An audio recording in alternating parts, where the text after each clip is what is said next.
আজকে আমার রান্না হয়ে গেল, এরপর খেতে দেবো। মাছের মাথা দিয়ে ডাঁটা কুমড়োর তরকারি হবে, সাথে দুটো আলুও দেব। এই রান্নাতে দেব রসুন, 2 টুকরো আদা আর 2 কাঁচা লঙ্কা একসাথে বেটে নেব। আলু, কুমড়ো, ডাঁটা নুন হলুদ দিয়ে ভেজে নেব।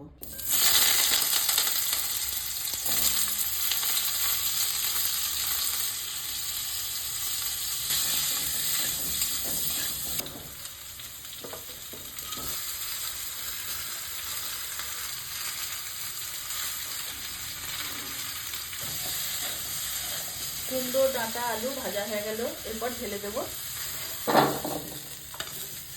তেল গরম হয়ে গেছে, নুন হলুদ মাখানো মাছের মাথাগুলো এবার ভেজে নেব।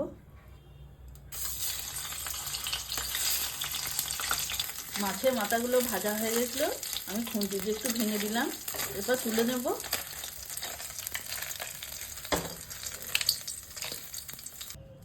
তেলটা গরম হয়ে গেছে, একটা ছোট্ট শুকনো লঙ্কা, 2 তেজপাতা,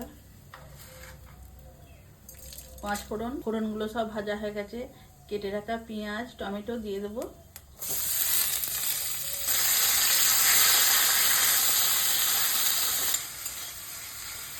পেঁয়াজ টমেটো নরম হয়ে গেছে, এর মধ্যে আমি মশলাগুলো দেবো। অল্প হলুদ গুঁড়ো, লঙ্কা গুঁড়ো, জিরে গুঁড়ো, ধনে গুঁড়ো, বেটে রাখা আদা, কাঁচা লঙ্কা, রসুন। মশলাটা কষিয়ে নেব। মশলা ভালোভাবে পাক হয়ে গেছে, এর মধ্যে ভেজে রাখা কুমড়ো আর আলু দিয়ে দেবো। ডাঁটাটা একটু পরে দেবো, ডাঁটাটা এখন দিলে গলে যাবে।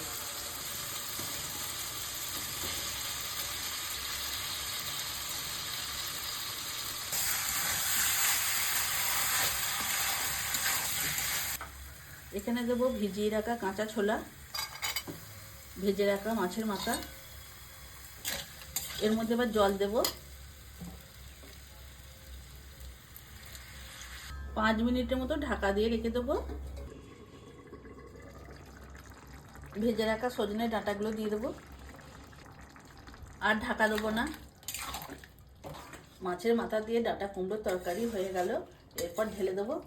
মৃদুলা সংসারের ভিডিওগুলো যদি আপনাদের ভালো লাগে, লাইক শেয়ার কমেন্টস করবেন। মৃদুলা সংসারের খাবার টেবিলে দেখি আজকে কি বানিয়েছে, কি বানালো আজকে? আজকে মাছের মাথা দিয়ে ডাঁটা কুমড়োর তরকারি। বাস দাও একটু দেখি কেমন হয়েছে, খেয়ে একটু দেখি। ওকে।